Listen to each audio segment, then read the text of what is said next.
بسم اللہ الرحمن الرحیم. ناظرین السلام علیکم. اس پروگرام میں وسیم بادامی آپ کو خوش آمدید کہتا ہوں. عام طور پر احتجاج، دھرنے، ریلیاں یہ انتخابی موسم سے منسوب ہوتی ہیں پاکستان میں. جو انتخابات کا موسم قریب آ رہا ہوتا ہے ہم دیکھتے ہیں کہ ہر ویکنڈ ایک دھرنا یا احتجاجی ویکنڈ بن جاتا ہے.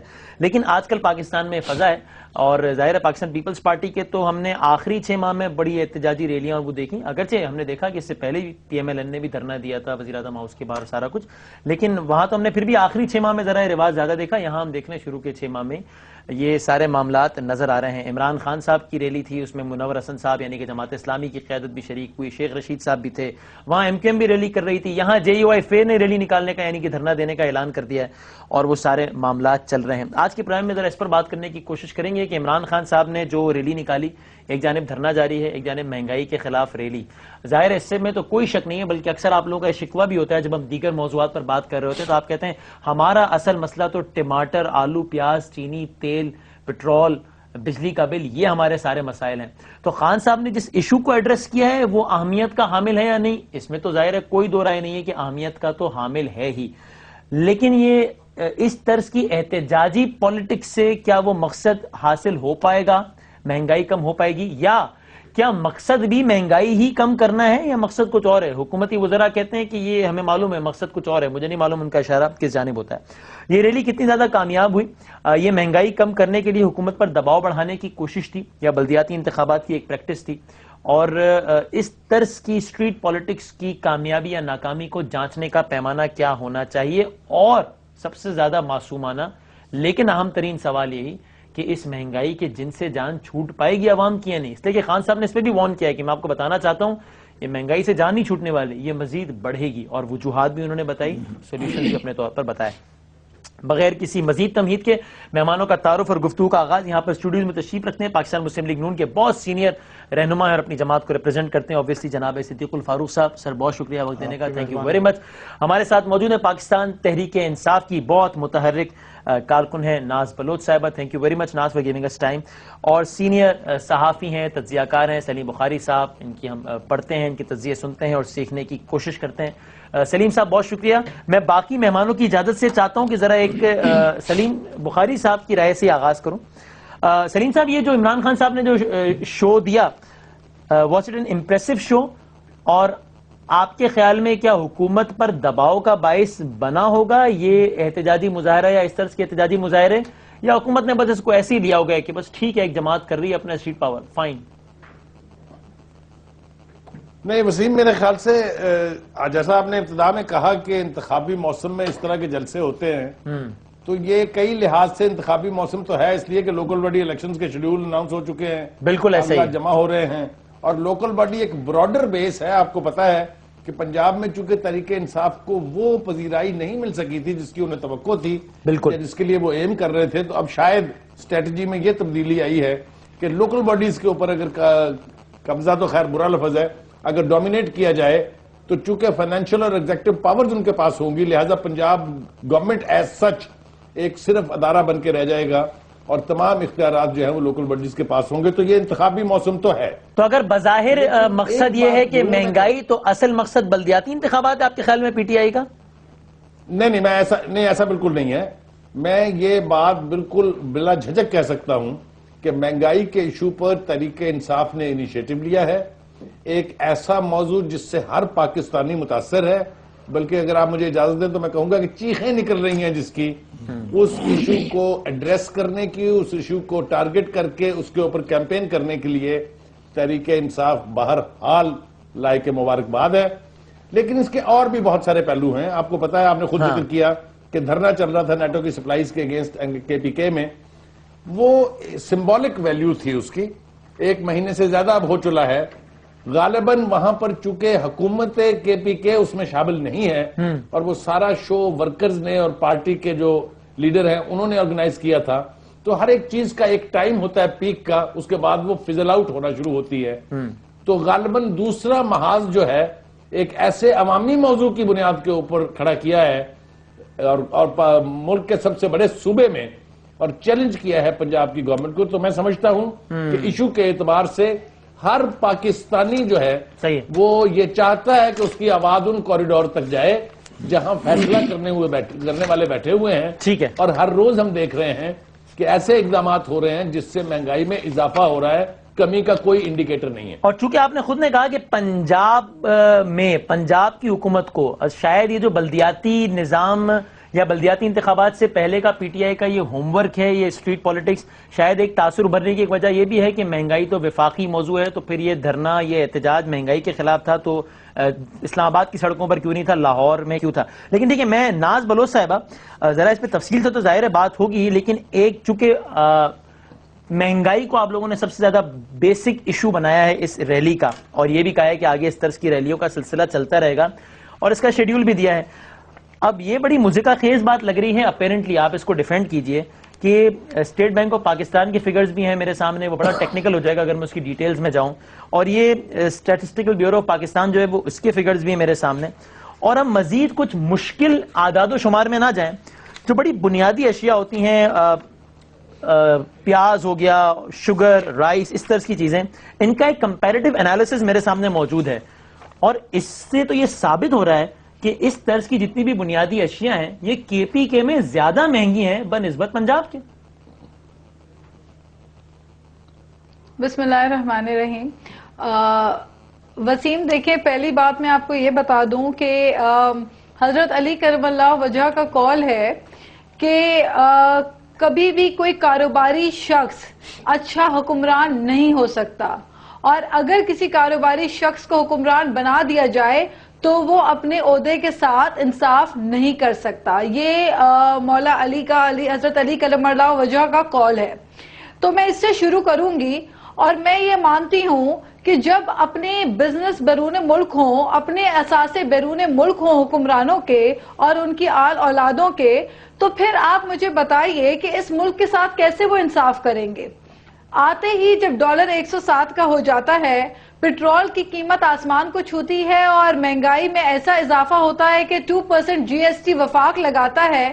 وہ بات الگ ہے کہ کے پی کے 1% لگاتا ہے 2% کی جگہ, لیکن وفاق 2% جب بڑھا دیتا ہے جی ایس ٹی, بجائے اس کے کہ ایف بی آر کی رپورٹ کے مطابق جو 30 لاکھ نان ٹیکس پیئرز ہیں ان کے اوپر ہاتھ ڈالا جائے اور ان سے ٹیکس وصولی کی جائے, آپ غریب عوام کے اوپر سارا برڈن جب پھینک دیتے ہیں تو پھر کیا عوام سڑکوں پہ نہیں آئے گی؟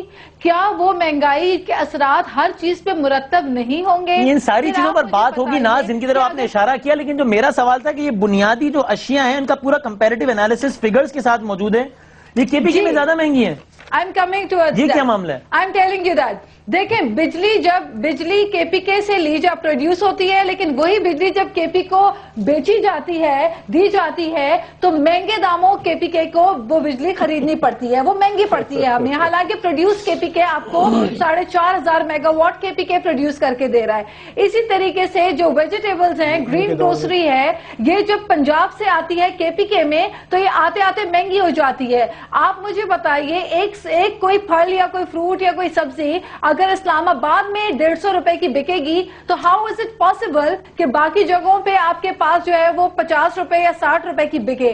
تو آپ کو مہنگائی کے عالم کا پتہ ہے, اور اسی مہنگائی کی وجہ سے, اسی کمر توڑ مہنگائی کی وجہ سے عوام کی روزمرہ کی تکلیف کا حل نکالنے. اور آپ دیکھیں, اچھا, آج کی پروگرام کا موضوع صرف سبزیاں نہیں ہے, لیکن یہ آپ بھی جانتی ہیں کہ یہ سبزیاں ایسی چیزیں ہیں جو کہ 80% جو ہے وہ اطراف میں پروڈیوس ہوتی ہیں, وہ صوبے میں بکتی ہیں. مثلا آلو ہے, آلو تو کے پی کے میں جاتا ہے. مطلب یہ اس کا معاملہ, اس کا تعلق صرف ٹرانسپورٹیشن کاسٹ سے نہیں ہے, بلکہ اس سے بھی ہے کہ ریلیونٹ پروونشل گورنمنٹ نے پروفیٹیئرنگ پہ اور ہولڈنگ پہ کتنا زیادہ اسٹرانگ چیک رکھا ہوا ہے. اس کا تعلق اس سے ہے.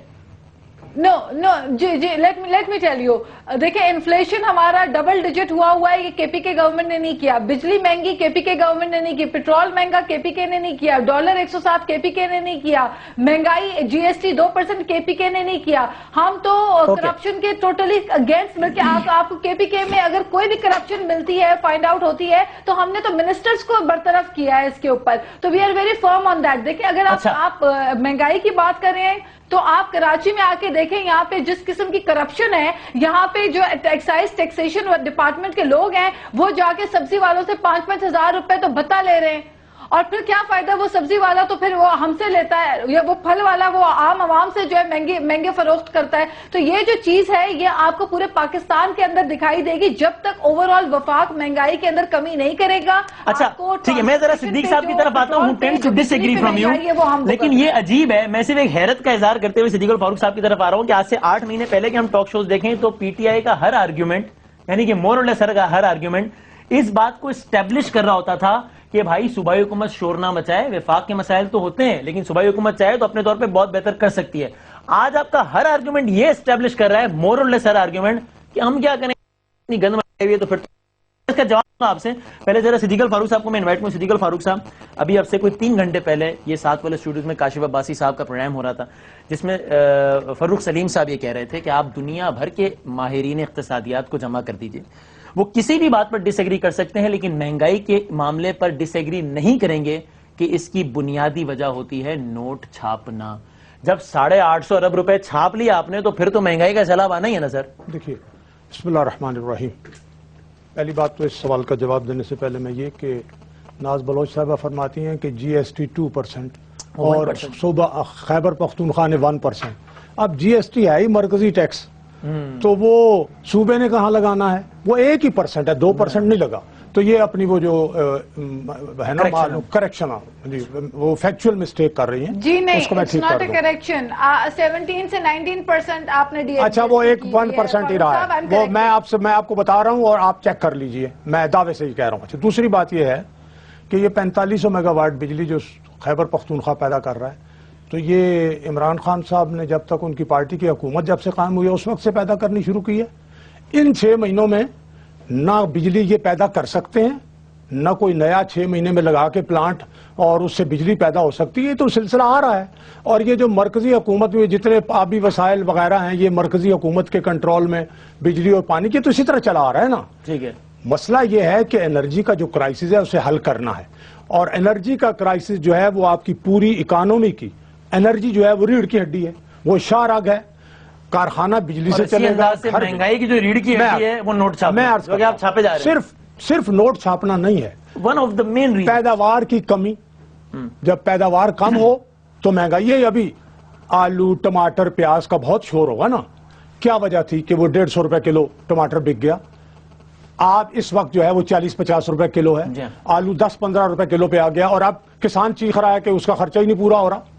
آلو اتنا سستا ہو گیا ہے، پیاز سستا ہو گیا ہے، 30 روپے کلو تک آ گیا ہے. میں اس لیے کہہ رہا ہوں کہ میں اور میری بیوی ہم منڈی میں جا کے چیزیں خود خرید کے لاتے ہیں، تو ہمیں پتہ ہے مہنگائی کیا ہے. مولی 10 روپے، شلجم 10 روپے، ماڑو ایک ہے وہ 10 روپے، اور ٹنڈا جو ہے وہ 20 روپے ہے. تو یہ چیزیں جب نہیں پیدا ہوتی ہیں یا کم ان کی سپلائی ہوتی ہے مہنگی ہو جاتی ہیں. بہت سی وجوہات ہیں. اور دوسری بات جو آپ نے خود کہی ہے، ایک ذخیرہ اندوزی ہے، دوسرے من مانی قیمتیں. وہ صوبائی حکومت کے 1 روپے کی چیز کو لگا کے 2-4 میں بیچ رہا ہے. وہاں صوبے کا انتظامی معاملہ. اوورآل یہ بات میں تسلیم کرتا ہوں کہ جو مانیٹری اور فسکل پالیسیز ہوتی ہیں مرکزی حکومت کی، مرکزی حکومت بجٹ میں جو ٹیکس لگاتی ہے اور اس کے اثرات ہوتے ہیں. لیکن یہ اکانومی جو چل رہی ہے، کیوں یہ اکانومی خراب ہوئی ہے؟ انرجی نہیں تھی، کارخانے بند ہوئے، صحیح ہے، بے روزگاری پیدا ہوئی، پیداوار کم ہوئی، برآمدات کم ہوئی. انرجی نہیں تھی، تجارت نہیں، انرجی نہیں تھی، فلائٹ آف کیپٹل ہوا. سب کے باوجود جب سابقہ بجٹ اب میں آتا ہوں، دیکھیں آپ اپنا جواب اسی سے وہ کر لیجیے گا، پھر میں سلیم صاحب کی طرف جاؤں گا اس جواب کے بعد.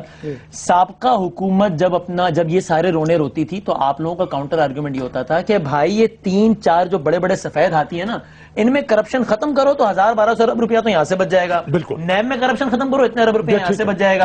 یہ جو واجب الادا پیسے ہیں سرکاری اداروں کے جو پاور ہاؤسز کو دینے یہ دلوا دو تو بجلی کا مسئلہ ختم ہو جائے گا. بالکل ٹھیک ہے نا. میں اس کا جواب آج آپ لوگ وہ قرضے اپنی جگہ مہنگی کیے جائیں. نہیں، میں اس کا جواب دیتا ہوں. بات یہ ہے جی کہ ٹیکس نیٹ بڑھانے کے لیے پہلی بات تو یہ جو 30 لاکھ افراد کا ڈیٹا نادرا کے پاس ہے یہ بالکل غلط انفارمیشن ہے.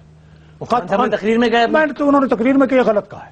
اچھا غلط. یہ میں نے چیک کیا ہے، کوئی ایسے 30 لاکھ افراد کے فگرز نہیں. پوٹینشیل ٹیکس پیئرز کا نمبر بہت پہلے سے آ رہا ہے. میں عرض کر رہا ہوں ہم نے اب تک 50,000 سے زیادہ لوگوں کو نوٹس جاری کیے ہیں.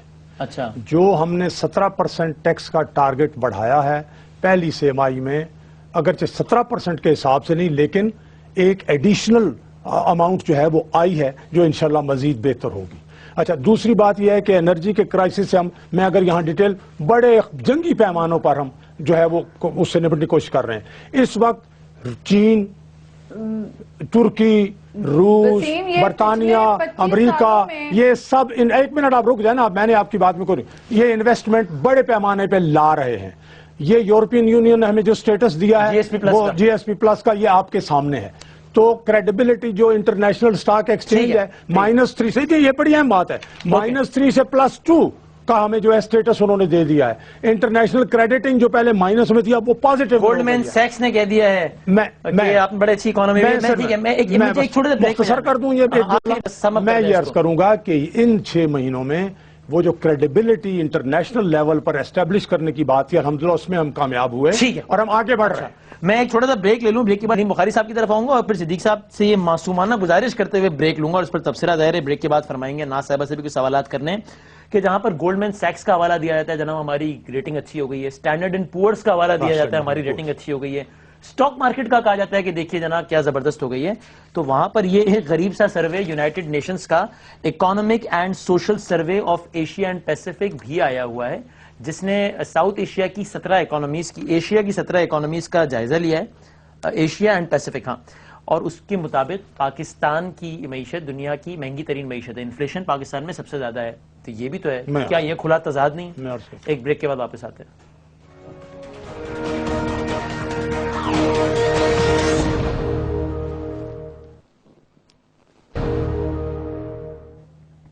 جناب اس پروگرام میں آپ کو ایک بار پھر خوش آمدید کہتے ہیں. سلیم بخاری صاحب یہ بتائیے کہ عمران خان صاحب نے اپنی تقریر میں جو 9 نکاتی ایجنڈا پیش کیا ہے وہ کتنا زیادہ پریکٹیکل یا سیاسی تھا؟ دیکھیے میری دو باتیں میں عرض کرنا چاہتا ہوں. ایک تو یہ ہے کہ میری درخواست ہے دونوں جو میرے ساتھی بیٹھے ہوئے ہیں کہ جو عوامی ایشوز ہوتے ہیں جس کا تعلق عام آدمی کی ذات سے جو وہ پس رہا ہے اس سے ہوتا ہے، اس کے اوپر میرے خیال سے سیاست نہیں کرنی چاہیے. مہنگائی ایک فیکٹر ہے، اس کو ڈیفینڈ نہیں کیا جا سکتا، اس کا سلوشن ڈھونڈنا چاہیے بجائے اس کے کہ ہم لفظوں کی جنگ میں پڑ جائیں اور مین ایشو سے ہماری توجہ ہٹ جائے. جو رپورٹ جس کا حوالہ آپ نے دیا ہے کہ ایشیا میں 17 میں سے سب سے مہنگی اکانومی پاکستان کی ہے، وہ ایک حقیقت ہے، اس کا ادراک ہے حکومت والوں کو بھی. اگر آپ اسحاق ڈار صاحب کے بیانات سنیں وہ ذکر ضرور کرتے ہیں اس کے، وہ دوسری بات ہے کہ اس کی دوا نہیں بتاتے کہ اس کا سلوشن کیا ہے. تو ریالٹیز سے آنکھیں نہیں چھپانی چاہیے. جہاں تک تعلق ان کے 9 نکات کا ہے، دیکھیے میں نے کہا کہ سب سے بڑی ایڈوانٹیج یہ ہے پاکستان تحریک انصاف کی کہ انہوں نے مہنگائی کو ایشو بنا کے اس کے اوپر کمپین شروع کی ہے. ایک عام آدمی کے لیے بہت سٹرونگ میسج ہے اور ایک بہت پذیرائی کا میسج ہے. دوسری بات یہ جو میں خاص طور سے کہنا چاہتا ہوں وہ یہ کہ دیکھیے پوائنٹ سکورنگ کی بجائے لیٹ اس ایڈریس ایشوز. مہنگائی ہے اور حکومت کے جو اقدامات ہیں جو انڈیکیٹرز مل رہے ہیں اس سے مہنگائی میں اضافے کی طرف روش زیادہ ہے. ابھی آپ دیکھیے کہ ابھی پچھلا جو بڑی تھی پٹرول کی قیمت اس سے ہماری جان نہیں چھٹی تو دوسری سمری چلی گئی ہے کہ 5 روپے پر لیٹر پٹرول اور وہ دوسری چیزیں جو ہے وہ زیادہ. وہ کہتے ہیں اس کا تعلق تو عالمی منڈی میں تیل کی قیمتوں سے ہے، وہ تو انٹرنیشنل فینومینا ہے. نہیں بالکل نہیں ہے، یہ بالکل نہیں ہے. پچھلے 6 مہینے سے انٹرنیشنل مارکیٹ میں قیمتیں کم ہو رہی ہیں، یہاں بڑھ رہی ہیں. یہ تو ہماری ایک سٹرینج اکانومی ہے نا. ہم سارے جو ہے پاکستان مسلم لیگ کی مکمل سیاست اس بات پر تھی کہ نوٹ نہیں چھاپنے چاہیے، کرپشن ختم ہونی چاہیے. ایک عجیب ڈائلیما ہے کہ جن ایشوز پر پاکستان مسلم لیگ نون نے اتنی بڑی اکثریت حاصل کی ہے وہ سارے ایشوز اب ان کی اپوزیشن جو ہے وہ لے کے چل رہی ہے. یہ جو کنٹراسٹ ہے، یہ جو کلیش ہے، میرے خیال سے اس سے بچنا چاہیے. اگر ہمیں پاکستانی عوام سے کوئی ہمدردی ہے تو ان ایشوز کو ہمیں ایز ایشوز ایڈریس کرنا چاہیے، ناٹ پوائنٹ سکورنگ. صدیق الفاروق صاحب میں ناز صاحب آپ کی طرف آتا ہوں. صدیق صاحب یہ بتائیے وہی جو سوال میں بریک سے پہلے چھوڑ گیا تھا، یہ وہ سروے میرے سامنے موجود ہے، اس کا عکس ناظرین اسکرین پہ دیکھ لیں گے. یہ تاثر تو ہے نا کہ اس لحاظ سے اکانومی آئیڈیلی مینج مسلم لیگ نون نہیں کر پائی جتنے زیادہ سبز باغ دکھلائے تھے. پہلی بات تو یہ ہے کہ ہم نے کوئی سبز باغ نہیں دکھایا. سر سن لیں، وہ 2 سال میں نواز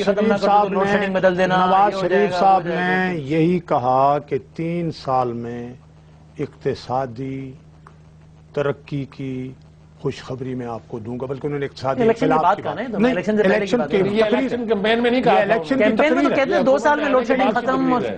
پھر اس کے بعد ہمارے ہم سے منشور- پہلے خطاب میں کہا کہ میں نے تو ہیلم آف افیئرس پر آیا ہوں تو مجھے اندازہ ہوا ہے کہ معاملہ اتنا بگڑا ہوا ہے، ہمارے منشور میں ہے کہ 3 سال میں ہم لوڈ شیڈنگ ختم کریں گے۔ اور آن ریکارڈ ہے نواز شریف صاحب کہ لوڈ شیڈنگ یہ نہ سمجھنا کہ ختم ہو گئی ہے، کم سے کم 5 سال چاہیے۔ میں گزارش کر رہا ہوں نا، منشور میں کچھ اور ہے، بیانات کچھ اور ہے، منشور میں ہم نے 3 سال کہا ہے، اور اس کے بعد 5 سال کا۔ اور سنیں نا، اور واقعتاً جب سارے معاملات آپ کے ہاتھ میں آ جاتے ہیں پھر اندازہ اس وقت- ہوتا ہے۔ اب یہ ہے کہ کوئی ہائیڈل پروجیکٹ جو ہے جو بسم اللہ سے شروع کریں گے تو 7 سال سے پہلے مکمل نہیں ہوتا۔ یہ الیکشن سے پہلے نہیں بتا نیوکلیر نہیں جی، وہ ہم نے ایک کیلکولیشن کی تھی نا کہ یہ اتنی جلدی یہ کام ہو جائے گا۔ آپ سمجھ رہے تھے ہائیڈل پروجیکٹ 3 سال میں بن جاتا ہے، حکومت میں آنے کے بعد پتہ چلا نہیں، کہ نہیں، 7 سال میں بنتا نہیں، ہے۔ آپ بات کر لیں پھر میں جواب سر یہ نہیں، یہ تو وہ چیز ہے نا جو کہ بڑی مگر ایران فیکچوئل سے ہے۔ گیس پائپ لائن تو 1 سال سے کم عرصے میں آ سکتی تھی۔ اس میں جو معاملہ تھا وہ ان کو پتا ہے۔ میں اس طرف آتا ہوں کہ کوئلے سے جلدی انرجی بن سکتی تھی۔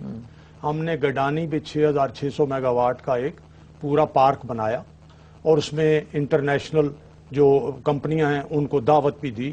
ابھی تک 2000 اور کچھ 100 یا 2400 جو ہے وہ ایم او یوز سائن ہوئے ہیں۔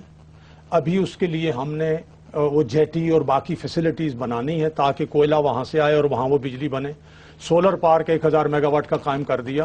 تربیلا 4 جو ہے اس کا ٹھیکہ چلا گیا جس سے 1400 میگا واٹ بجلی پیدا ہوگی، اور تربیلا 5 جو ہے جس سے 1200 میگا واٹ بجلی پیدا، وہ مہینے 1.5 مہینے میں وہ بھی چلا جائے گا۔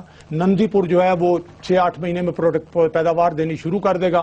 اس کے ساتھ ہی بونجی اور بھاشا جو ہے وہ ہم شروع کر رہے ہیں۔ وہ تقریباً جو گلگت بلتستان میں 17,000 میگا واٹ کے منصوبے شاید 6 مہینے میں شروع کریں۔ کراچی میں 2300 میگا واٹ کا نیوکلیر جو سول نیوکلیر انرجی ہے وہ شروع کر دی، جو 7 سال میں کہتے تھے 6 سال میں کرائیے۔ اسی طرح کنورژن ہے جو آلریڈی اس بجلی پیدا کر رہے ہیں اس سے تیل سے، ان کو ہم کوئلے پہ لے جانے کی کوشش کر رہے ہیں۔ تو یہ ساری ایفرٹس ہم کر رہے ہیں، اقدامات ہو رہے ہیں آپ کے۔ اقدامات ناز بلو صاحب، ایک کاؤنٹر آرگیومنٹ یہی ہے کہ جن مسائل کی جانب آپ نشاندہی کر رہی ہیں یا آپ کی جماعت نشاندہی کر رہی ہے وہ مسائل ٹھیک ہیں، لیکن اور حل طلب ہے ظاہر ہے، لیکن ان کے حل کے لیے ذرا لانگ ٹرم پلاننگ چاہیے اور حل ہونے میں وہ وقت لیں گے۔ آپ نے 6 مہینے میں رولا ڈال دیا کہ اس کو ٹھیک کرو، اور یہ وہ مسائل ہیں جو کہ راتوں رات حل ہو ہی نہیں سکتے۔ It is too early to be judgmental about the governance of this government.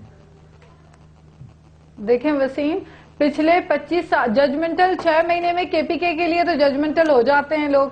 25 سالوں کے اندر پنجاب نے کون سی بجلی پروڈیوس کر دی میاں شہباز شریف صاحب کی؟ کہہ رہے ہیں پاور پلانٹ بنتا ہی نہیں ہے 6 ماہ میں، کون سا پاور پلانٹ جو ہے وہ پاور جنریشن پوزیشن میں آ جاتا ہے 6 ماہ میں؟ ایک سیکنڈ مکمل کرنے دے۔ 25 سالوں کے اندر میں پوچھتی ہوں پنجاب حکومت نے کتنی الیکٹریسٹی شریف فیملی نے، government of the Sharif family, انہوں نے کتنی پروڈیوس کی ہے جو 6 مہینے میں یہ کے پی کے گورنمنٹ کے اوپر انگلیاں اٹھا رہے ہیں، جنہوں نے 1000 میگا واٹ کا ہم نے پروجیکٹ سائن کر لیا ہوا ہے۔ تو first let me correct Mr Siddique ul Farooq, اب تک ان کا نام کے ساتھ شریف نہیں ہے، تو یہ جتنا بھی بولتے رہے ان کی باری کبھی نہیں آنے والی۔ ویسے میں یہ بھی بتا دوں۔ اچھا جی، دوسری بات میں آپ کو یہ بتا دوں کہ نوٹ چھاپنا تو ایسا ہو گیا ہے کہ ہمارے ملک کا کوئی کھیل ہو گیا ہے۔ وہ کہتے ہیں نا کہ نیشنل گیم، تو یہ ہمارا نیشنل گیم ہو گیا ہے نوٹ چھاپنا۔ اس طریقے سے نوٹ چھپ رہے ہیں یہاں پہ۔ اچھا ٹھیک ہے، let me add something to it. یعنی آپ مجھے بتائیے، آپ نے ہی دیکھیں، let me add something, یعنی کہ آپ کے جو 9 نکات ہیں اس میں ہے مثلا نمبر 3 ہے بدعنوانی کا مکمل خاتمہ کیا جائے۔ اب آپ یہ بات تو مانیں گی نا کہ بہرحال اس حکومت میں 7-8 ماہ ہو گئے، کوئی کرپشن کے حوالے سے میگا اسکینڈل اس طرح سے سامنے نہیں آیا جتنا پچھلے 5 سال میں ہر 5 دن بعد آ جاتا تھا۔ آپ نے کہا جناب شاہانہ انداز زندگی ختم کی جائے، آپ یہ مانیں گے نا کہ پچھلی حکومت میں جو عیاشیوں والے دورے ہوتے تھے، 100 لوگ جا رہے ہوتے تھے، وہ معاملہ اب نہیں ہے۔ خود اسحاق ڈار صاحب نے بتایا کہ ہم نے اتنے ارب جو ہے سرکاری اداروں میں بچا 30% کا کمپیریٹیولی ڈوئنگ بیٹر اور ناٹ۔ 37 ارب روپے جو وزیر اعظم کے ایک لمحہ ناز بلوچ ایک لمحہ 37 ارب روپے وزیر اعظم کے ڈسکریشنری فنڈ ختم کیا، سارے سیکرٹ فنڈ ختم کر دیے، 30% اوور آل جو ہے حکومت کے اخراجات کم کیے ہیں۔ دیکھیں 100 بلین کا میگا پروجیکٹ جو ہے وہ کن کو دیتے ہیں؟ اپنی صاحبزادی کو دیتے ہیں میاں صاحب۔ وہ تو بینکوں کے وزیر خزانہ کون؟ رشتہ دار۔ فوڈ منسٹر کون؟ رشتہ دار۔ عابد شیر علی واٹر اینڈ پاور رشتہ دار. میگا پروجیکٹ آتا ہے یوتھ کا صاحبزادی. آپ مجھے بتائیے وزیر اعظم خود میاں صاحب اور چیف منسٹر پنجاب شہباز شریف صاحب اور اب شہباز شریف کے فرزند صاحب, تو 10 نام تو میں نے آپ کو یہ گنوا دیے. تو جب کچن کیبنٹ کے اوپر سیاست ہوگی, پالیٹکس چلے گی, اور پنجاب میں گورنر ہاؤس کے اندر 1700 امپلائیز آپ رکھیں گے اور آپ کہتے ہیں کہ ہم بڑی تبدیلی لے کر آ رہے ہیں, ایک بادشاہ ملک کی غریب عوام آپ سے یہ درخواست کرتی ہے کہ خدا کا واسطہ آپ اپنے رائیونٹ کے محلوں سے باہر نکلیں اور around the world in 80 days Marco Polo بننے کے بجائے وزیر اعظم صاحب ملک کے اندرونی معاملات میں توجہ دیتے تو شاید ڈبل ڈیجٹ پہ انفلیشن نہ گئی. کمنٹ کر لیں پھر میں سلیم بخاری صاحب. میں فیکٹ کی بات کروں گا, یہ جو 100 ارب یا 80 ارب ہے یا 30 ارب جو 100 ارب, میں یہ عرض کروں گا, میں عرض کرتا ہوں کہ یہ اس کے لیے جو فارم بنا ہے یہ قرضہ بینکوں نے دینا ہے صرف اس میں سے, اور ہم اس سے بھی اسلامک فائنانس کے ذریعے دینے کے جو ہے پروگرام بنا رہے ہیں. اس میں ایک جو حصہ ہے اس میں بھی سود لے رہے ہیں, ایک سنیں نا, اس میں ایک حصہ جو ہے وہ گورنمنٹ بیئر کرے گی تاکہ نوجوانوں کو کم جو ہے نا وہ خرچ دینا پڑے. لیکن اس کی شرائط اس طرح سے ہیں, یہ پیسہ اٹھا کے شادیاں کرنے کے لیے اور اللہ تلّہ کے لیے نہیں ہے. یہ وہ اسکیمیں بنائیں گے کہ اس اسکیم کے تحت میں یہ پیسے خرچ کروں گا جو پروڈکٹیو استعمال, عوام کا پیسہ ہے, یہ قوم کا پیسہ ہے, امانت ہے قوم کی. اور سر قوم کے پیسے پہ وزیر اعظم کی تصویر لگی ہونا ٹھیک ہے, قوم کے پیسے کی منصوبہ پروجیکٹ پہ تصویر وزیر اعظم کی ہے. وہ تو یہ ہے نا جی کہ پرائم منسٹر دے رہا ہے نا, پرائم منسٹر اگر وہ پارٹی کے ہیڈ ہوتے نا, پرائم منسٹر نہ ہوتے تو پھر تو غلط تھا. پارٹی کے ہیڈ نہیں نواز شریف صاحب, نہیں, اس میں سب سے بڑا شہر میاں منشا اگر وہ پرائم منسٹر نہ, میاں منشا کے ساتھ ایسے کون سے روابط ہیں کہ وہ حکومتی میٹنگز کے اندر میاں منشا کا کیا کام ہے, آپ مجھے بتائیے. حکومتی میٹنگز ہوتی ہیں, امپورٹنٹ سیکرٹ میٹنگز ہوتی ہیں حکومتی معیشت کے حوالے سے, میاں منشا صاحب دوروں پہ ساتھ جاتے ہیں, منشا صاحب میٹنگ سے بیٹھے ہوتے ہیں, لیکن اب عوام کے پیسے پہ وزیر اعظم کی تصویر ہوتی ہے. مسئلہ پتہ کیا ہے, مسئلہ یہ ہے کہ اگر تو ایشوز پر بات ہو, اگر تو ایشوز سنیں نا, اب یہ ایشوز ہے, اگر وہ چپ کریں گی تو پھر میں بات کروں گا. 62 اداروں کو پرائیویٹائز کر رہے ہیں, آپ ان کو لفٹ کیوں نہیں کر رہے, ان اداروں کو جو گر گئے ہیں, جو منافع بخش ادارے آج نقصان دے رہے ہیں. اب ہماری پالیسی اگر پرائیویٹائزیشن کی ہے, ہماری پالیسی نیشنلائزیشن کی نہیں ہے. ساری دنیا میں یہ ہے, جنہوں نے ملکوں نے ترقی کیا ہے کہ حکومتیں, آپ ایک منٹ رک بھی جائیں نا ناز بلوچ, میری بات سنیں نا, آپ مسلسل بول رہے ہیں. اب حکومت جو ہے, حکومت کا کام تجارت کرنا نہیں ہے. جن ملکوں نے ترقی کی ہے وہاں پرائیویٹ سیکٹر آگے بڑھا ہے. ہماری پالیسی پرائیویٹائزیشن کی, آپ اس پالیسی پہ تنقید کرتے ہیں تو کرتے رہیں. جب آپ کی پالیسی آئی ایم ایف سے لون لینے کی, اور آئی ایم ایف کی پالیسی ہے کہ دیکھیے جس وقت 7 جون کو کابینہ حلف اٹھاتی ہے, 13 جون کو آپ نے آئی ایم ایف کو $400 ملین کی قسط دینی ہے, $500 ارب روپے جو ہیں وہ آپ نے سرکولر ڈیٹ کے دینے ہیں, 1000 ارب روپے اگلا اگست آتا ہے تو پھر آپ کو دینے ہیں. تو یہ 2 مہینے میں کون سی حکومت ہوگی جو $1 بلین کما کے اپنا, وہ بھی ڈالر کما کر لے آئے گی. اس لیے قرض دینے کے لیے پہلے پروفٹ میکنگ اینٹی بنا دیں, اچھی گورننس سے کرپشن ختم کر کے پھر پرائیویٹائز کریں تو زیادہ بہتر نہیں. گاڑی بھی بیچنی ہوتی ہے تو اس کو پہلے اچھی حالت میں لاتے ہیں پھر بیچتے ہیں. یہ ہے, یہ گاڑی کی معاملہ اور ہے. وہاں اگر 10 آدمیوں کو روزگار پہ ہونا چاہیے تھا, 50 بھرتی کر دی گئی, آپ ان کو آپ اگر نکالتے ہیں تو جناب علی بے روزگاری پھیلا رہے ہیں. تو یہ بہت سے ایشوز ہیں, ان ایشوز میں کچھ کو اگر جو ہے وہ پیسے دے کے ان سے چھڑانی پڑتی ہے جان. الٹیمیٹلی 500 ارب روپے قوم کے جو ہیں وہ خزانے سے ان اداروں پہ خرچ ہو رہے ہیں.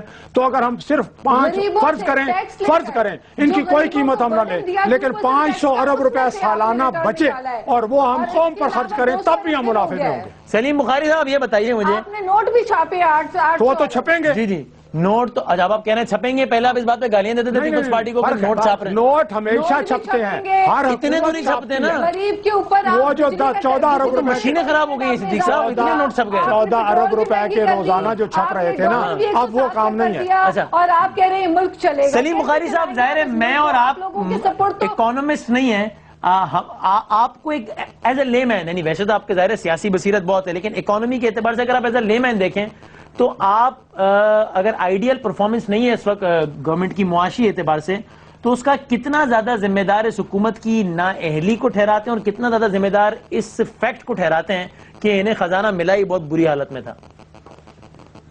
دیکھیے وسیم بادامی، پچھلی حکومت اور اس حکومت کا ایک کمال یہ ہے کہ اس نے عام آدمی کو بھی اکانومسٹ بنا دیا ہے، اس لیے کہ ایسے فیصلے جو بظاہر عوام کے مفاد میں نہیں ہیں وہ اگر کیے جائیں گے تو ہم اکانومسٹ بن جائیں گے۔ میرے خیال سے اس حکومت کی سب سے بڑی غلطی یہ تھی کہ ہم نے آئی ایم ایف سے قرضہ ادا کرنے کے لیے قرضہ لیا، پہلی غلطی۔ اس کے بعد ان کی کنڈیشنلٹیز کو ریلیجیسلی امپلیمنٹ کیا، دوسری غلطی۔ تیسری غلطی یہ کہ ہم ابھی بھی سیکھنے کے لیے تیار نہیں ہیں اور ضد پر قائم ہیں۔ یہ پرائیویٹائزیشن کی بات کی صدیق الفاروق صاحب نے، میں آپ کو صرف ایک ذمہ داری سے مثال دیتا ہوں کہ حبیب بینک لمیٹڈ کی جب یعنی پرائیویٹائز کیا گیا تھا، اس کے 3 مہینے کے بعد وہاں سے 2500 آدمی نکال دیا گیا تھا۔ سپریم کورٹ میں ریٹ پڑی ہوئی ہے، سارے لوگ ہم جانتے ہیں۔ اگر پرائیویٹائزیشن کرنے کے بعد لوگوں کو نکالیں گے اور اپنی مرضی کے رکھیں گے تو جو بے روزگاری ہوگی وہ اس تباہ کاری میں اضافے کا باعث بنے گی۔ دوسری بات دیکھیے، جو آپ نے لسٹ بھی گنوا دی ہے، ہماری ایلز کا سب کو پتا ہے، ہماری ایلز کا ہماری حکومت کو بھی پتا ہے۔ اصل بات یہ ہے کہ کیا ہم صحیح سمت میں فیصلے کرنے کی اہلیت رکھتے ہیں یا نہیں۔ ہر حکومت اپنی مینجمنٹ ٹیم کے ساتھ، اپنی فائنانس ٹیم کے ساتھ پہچانی جاتی ہے۔ کیا ہم ماضی سے انحراف کر کے ایک اچھی اکانومسٹ کی ٹیم رکھ کے ملک کے مسائل کو ایڈریس کرنے کے لیے تیار ہیں کہ نہیں؟ بظاہر اس کی کوئی پاسبلٹی نظر نہیں آتی۔ میں آپ کو یہ بتانا چاہتا ہوں، لیکن بخاری صاحب جس طرح آپ نے جو کچھ باتیں کی اس کے تو بڑی سنگین باتیں ہیں ٹھیک ہے جو بخاری صاحب نے فرمائی ہیں۔ یعنی ایک تو ان کا وجود ہے، میں نے کہا تھا نا کہ اگر ہم ان کو پرائیویٹائز کریں، لوگ ٹھیک صحت اس کی بہتر تو لے آفس ہوں گے، اس میں مسئلہ لوگوں کو نکالیں، تو وہی ہے جو انہوں نے بھی کہہ دیا کہ جی اگر بندوں کو نکالو گے تو بے روزگاری پھیلے گی۔ میں تو یہ پہلے کہہ چکا ہوں، اسی لیے میں نے کہا کہ یہ بڑا سیریس مسئلہ ہے۔ پیپلز پارٹی کے ہمارے دوستوں نے کوئی اس بات کی پرواہ نہیں کی کہ یہاں 10 آدمیوں کی گنجائش ہے تو ہم نے 1000 آدمی بھرتی کر لی ہیں اور جس طرح سے بھرتی کی ہیں۔ اب یہ ایک مسئلہ ہے، یہ جن حبیب بینک والوں کی بات کی ہے، یونائٹڈ بینک، یہ بینک اس وقت اپنا ڈی نیشنلائز کیے، ہم نے پرائیویٹائز کیے، اس میں انہیں گولڈن ہینڈ شیک 50 لاکھ روپے تک لوگوں کو دیے گئے۔ اور وہ بینک جو ہیں ہماری پرائیویٹائزیشن کے بعد جو نقصان میں جا رہے تھے اور قومی خزانے سے وہاں پیسہ دیا جا رہا تھا، وہ منافع میں جا رہے ہیں، اب اکانومی میں اپنا کردار ادا کر رہے ہیں۔ اسی طرح سے میں یہ عرض کروں گا، میں نے کہا لیکن شاید میں سمجھا نہیں سکا کہ کچھ بھی نہ کریں ہم، اگر ان اداروں کو 5 کو 6 کو ہم صرف بند کر دیں تو تب بھی ہمیں 500 ارب روپے سالانہ بچتا ہے، کیونکہ یہ قومی خزانے سے 500 ارب روپے جا رہے ہیں ان کے لیے۔ یہی آرگیومنٹ 8 مہینے پہلے ہوتا تھا کہ کچھ بھی نہ کریں، صرف ان اداروں سے کرپشن کو ختم کر دیں تو 1000 ارب روپیہ ملتا ہے۔ آج آرگیومنٹ ریورس ہو گیا کہ کچھ بھی نہ کریں، ان کو بند کر دیں تو 500 ارب بچتا ہے۔ اس معصومیت میں میرا مر جانے کو نہیں چاہ رہا ہے، میں مر جاؤں آپ کہیں۔ کوئی ریورس نہیں کیا ہم نے یہی کہا کہ ان کو اس وقت بھی ہمارے مینیفیسٹو میں بھی ہے، ہمارے کرپشن کے مقدمات انہوں نے کسی کے خلاف، ہمارے مینیفیسٹو میں بھی یہی ہے کہ ہم ان کو پرائیویٹائز کریں گے، ہمارے مینیفیسٹو میں بھی۔ اب یہ جو بات ہے جو سلیم بخاری صاحب نے کیا، اگرچہ براہ راست موضوع نہیں لیکن بڑی اہم بات ہے کہ آپ کے وزراء اور سارے نمائندے ٹی وی ٹاک شوز میں اور کانفرنسز میں بھی روانی کے ساتھ پچھلی حکومت کی کرپشن کی داستانیں سناتے ہیں، تو پھر پریکٹیکلی کیا اقدامات کیے وہ پیسہ واپس لانے کے لیے؟ ڈار صاحب کہتے ہیں اسٹیٹسٹکس میں رہ کر بات کریں ورنہ میں سب کو ایکسپوز کروں گا، ریکارڈ سامنے لاؤں گا۔ سعد رفیق صاحب کہتے ہیں شیخ صاحب آپ حدود میں رہیں ورنہ میں بتاؤں گا کیا کرپشن کیے۔ بھائی بتائیں نا، ایکسپوز کریں، قوم کا پیسہ واپس لائیں۔ یہ نیب کا جو چیئرمین وہ اپنا کام اس نے شروع کر دیا ہے، جو پیپلز پارٹی کے دوستوں کے خلاف کیسز ہیں وہ شروع ہو گئے ہیں، جو نئے کیسز بن سکتے ہیں وہ ضرور ہم بنائیں گے۔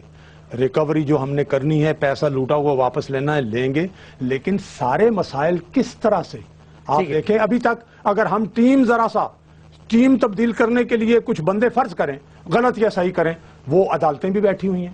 تو بہت پھونک پھونک کر بڑے طریقے سے ہم نے کام کرنا ہے، اور اس کے ساتھ دہشت گردی سے ہم نمٹنے کی کوشش کر رہے ہیں، آپ انرجی کے کرائسس کو ختم کرنے کی کوشش کر رہے ہیں، ہم اکانومی کو ٹھیک کرنے کا، ہم نے مانیٹری پالیسیاں ٹھیک دی ہیں، ہم نے انسینٹیوز دی ہیں، اوورسیز پاکستانیوں کو بلا رہے ہیں جگہ جگہ لوگوں کو، اور لوگ آ رہے ہیں۔ اب یہ پاکستان میں ہو رہا ہے، یہ پاکستان میں ہو رہا ہے، اور ایک مرتبہ انویسٹمنٹ جو شروع ہو رہی ہے، اس انویسٹمنٹ کو آن گراؤنڈ آ جانے دیں، پھر دیکھیں کہ پیداوار بھی، لیکن منیمم 3 سال چاہیے، منیمم تو اگلے 5 سال میں تو پھر بلے بلے ہو جائے گی 5 سال میں تو کا آپ 3 کہہ رہے ہیں 5 سال کا مینڈیٹ ہی تو ہمیں دیا ہے قوم نے 5 سال کا مینڈیٹ دیا اور یہ جو اور سنیں یہ جو میری تحریک انصاف کی بہن جو بات کر رہی ہیں ہمیں تو یہ کہتے ہیں 90 دنوں میں انہوں نے کہا کہ ہم کرپشن ختم کر دیں گے 210 دن ہو گئے ہیں ابھی یہ کرپشن کا قانون لا رہے ہیں انہوں نے یہ کہا انہوں نے کہا 90 دن میں ہم الیکشن کرا دیں گے بلدیاتی سب سے پہلے یہ قومی اسمبلی میں قرارداد لے کے آئے